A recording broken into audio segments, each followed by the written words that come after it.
Hi, this is Kerry Lang. In today's video, I'm going to be showing you step by step how to create a campaign in GetResponse, and then I'll show you how to create an autoresponder sequence of emails that you can send out to your subscribers. So let's get started. The first thing that you'll need to do is to log into your GetResponse account. Once you've logged in, you'll see that there's no current campaign showing up here. But what you do is you just drop down the arrow and go down here to Create Campaign. And this will take you to a page where you can name your campaign. Now, you will want to make your campaign something meaningful to you. For example, if you're using this campaign to collect the leads from your Facebook ads, you might want to call it Facebook ads, and you might even want to put a little bit of a hint there about the specific ad that it was. Now, I need to tell you that within GetResponse, in the whole of the GetResponse platform, this campaign needs to be unique.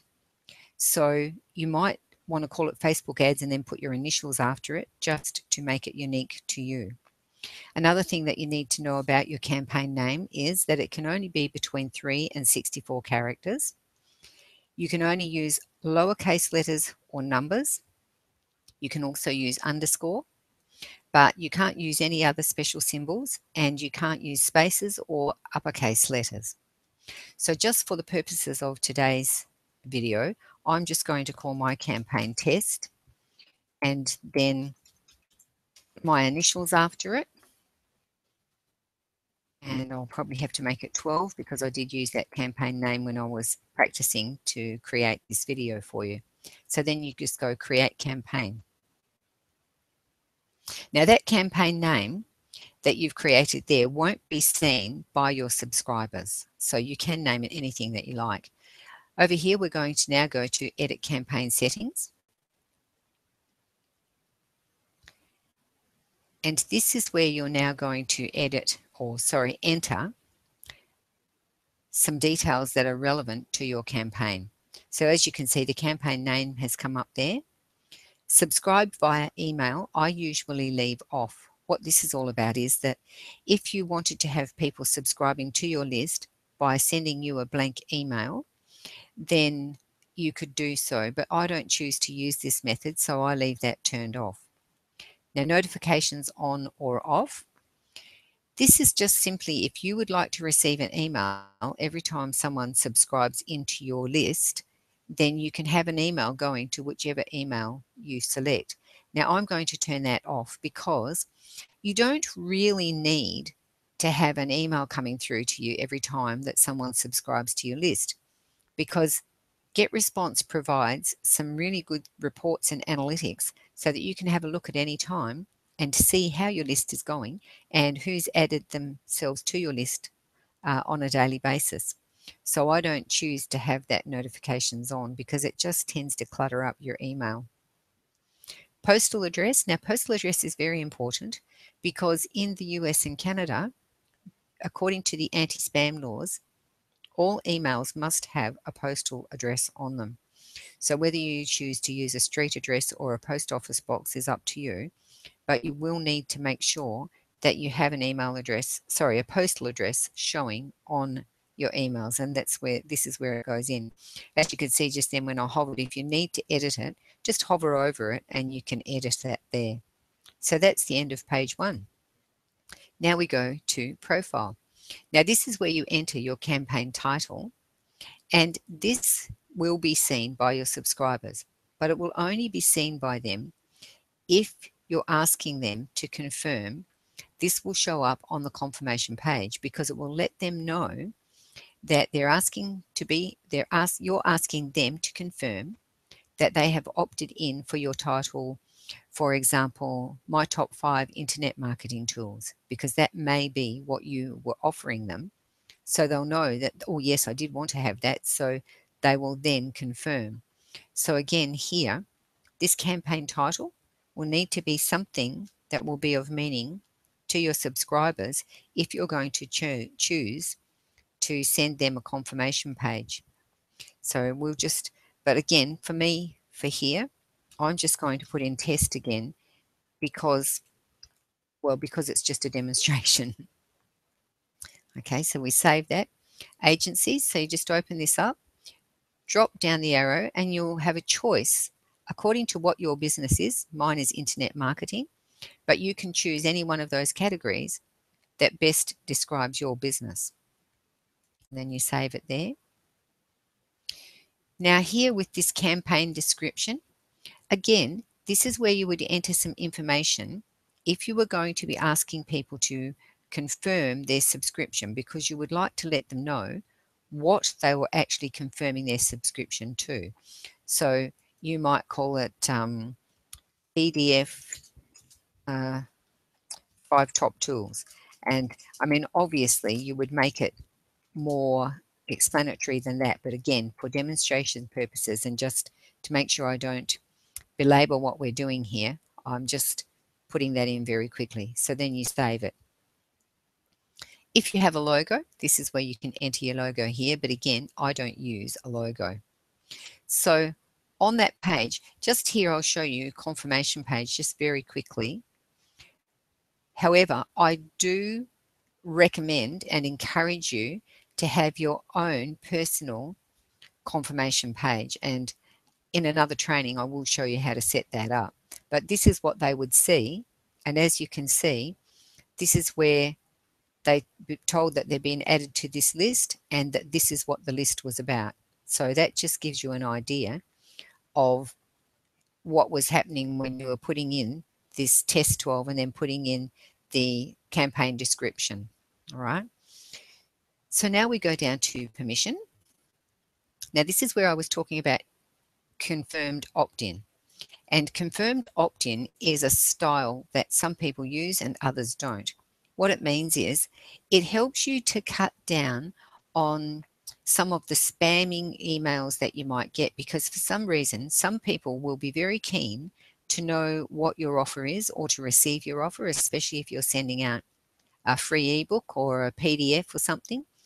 But for some reason, they don't want to put in their true email. They just might like to, well, I suppose when you're sending something out, that's not a very good example. If you're just giving them some information on the page, they want to know what it is, but they don't want to put in their correct email, so they'll just put in a spammy email. If you were to write your capture page in such a way that you said to them, if you click on this link and put in your name and address, you will receive whatever it is that I'm offering when you have confirmed your email. And that just helps you to get more real emails rather than spammy emails. But in this instance, again, for ease of purpose, we'll just take those out. Down here again, this is all relevant to your confirmation message. But because I personally send out a specific personal thank you page, I don't choose to use this, you know. But if you are going to send out confirmation messages, just try and make sure that you have your own email rather than a Gmail, okay? Because you'll find that your emails will get through to people more than getting put into the spam box if you use a non-generic type email. So basically, that's the end of that page. And you have just set up your first campaign. So now I'm going to show you how to create an autoresponder and a series of emails to attach to that campaign. So from here, where you need to go is you go across to messages and create autoresponder. So you just wait for it to load. Now the most important, or one of the most important things here, is make sure that you're in the correct campaign, because once you have several campaigns running for different offers that you may have, you'll be choosing possibly to be sending out different different follow-up emails for different campaigns. So just make sure you're in the right campaign for the email that you're about to send. When this is showing day 0, this is just letting you know that this email will go out immediately someone opts in to your list. So as you can see, it says send immediately. And here you can choose whether you're going to have the confirmation, or sorry, the emails going out on specific days. I actually leave all of these ticked because when someone opts into my page, I want them to receive a welcome and thank you email immediately. So now we'll just go ahead and here first of all, we'll put in the autoresponder name, and I might just call this one welcome because this is going to be the first email that we send out. So just for ease of purpose and again for this training video. So then we go create new email. And remember, this is not, I'm not trying to give you a copywriting course here. I'm just trying to show you the mechanics of how you actually set up your autoresponder. So my message name, again, I'll just call welcome. And then it's your subject line. Now this, of course, we all know that the subject line of your email can make or break whether your email gets opened and read. So again, there are lots of courses out there where you can learn about how to write better emails that people will open. But this is just to show you the mechanics of how to get your email into your autoresponder within GetResponse. So again, I'll just put it as welcome. There we are. Welcome and thanks for subscribing. That'll do. This email address here, this is the one that is the most important, even though I said on the last page that you needed to have a if possible, have a non-Gmail or Yahoo or one of those emails. If you're building a business, it's very likely that you have your own domain name. So set up an email that is attached to that domain name so that when the emails go out, you're recognized more as an authority rather than just someone who's using a Gmail email. And there's more likelihood that your emails will get through and you will be able to avoid the spam box. And of course, as we know, we want to avoid the spam box at all costs. So once we've done that, we just go next. And now this is where you'll actually get to start creating your email. And as you can see in GetResponse, they have some amazing templates that you can use. And depending on the type of business that you have, you may choose to use some of these templates. But at the moment, I just want to show you how to create a very basic email. I'm not going to run through any of these templates. You can do that at your leisure and you can experiment with those templates yourself. But I'm just going to go over here and do start from scratch. And I'm just going to get a blank page. So when this comes up, you'll see that the first option that you get, if you wanted to, you could have an image. You may choose to put your own image, or you may put, if you're promoting a travel product, you might want to put a nice travel image up there. But in this case, I'm just going to delete that because I don't want to have an image at the beginning of my email. And I'm just going to empty all of this out. And then we're ready to begin our email. Now what I did was I have just, I'm going to just copy and paste an email that I had already written just to be time saving. And I'm just going to show you a few things about that email.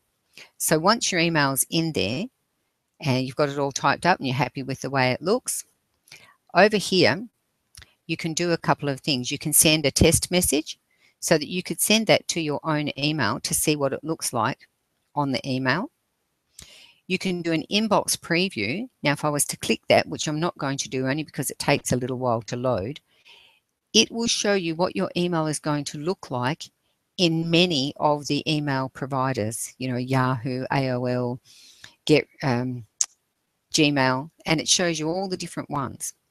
But something that's a very important part here is spam score. So I will just go through that with you. So if you click on spam score, it's going to bring you up a box. Now, it's saying that the spam score, because I altered this email so that it would get a spam score, is 1.1 and your maximum is 5. So what it's saying is that it probably won't be recognized as spam. But our goal is to get that down to 0. So let me show you one way that you can do that. If you go down here and you go to plain text and you go HTML to plain, And what that's showing you is that you want to keep your email within the white. You don't want it to go into the pink, because if it goes over the recommended width, that in itself can say, oh, I don't know why they choose that, that's spammy, but they do. So just again, for ease of purpose, I'm just going to take one word out. So see how now everything fits inside those boxes. So we'll just close. And if we have another look at the spam score, hopefully it's worked and it's taken it down to 0. Okay, so now we have a spam score of 0, and that means that there's a much greater likelihood that our email will get through to the people that we're wanting to send it to. So that's a very simplistic version of how you can set up your email. So now we'll just go next step.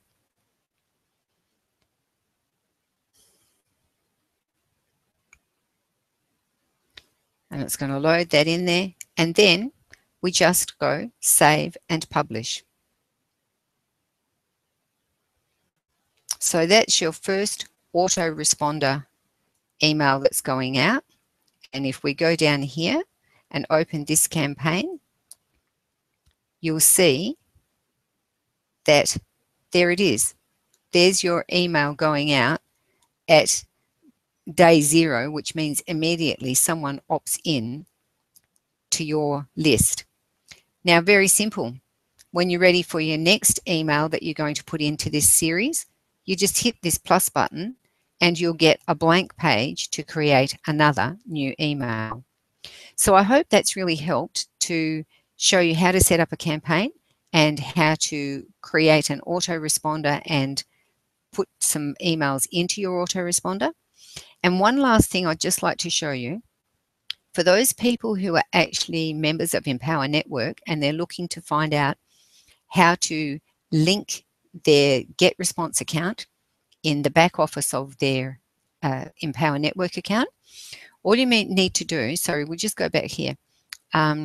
If you go to, you go back up here to My Account in your GetResponse software, you'll find that if you go into, I think it's under Account Details. Oh no, I beg your pardon, it's under Integrations. So we'll just go under Integrations.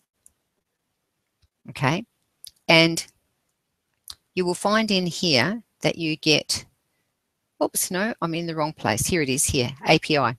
If you go into API, now I'm not going to click on that because I don't want to show all of my back office, but if you click on the API, you'll see where it gives you an opportunity to create a code called an API.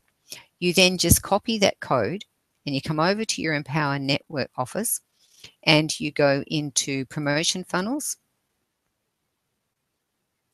And once this loads, you go into your iPass marketing system.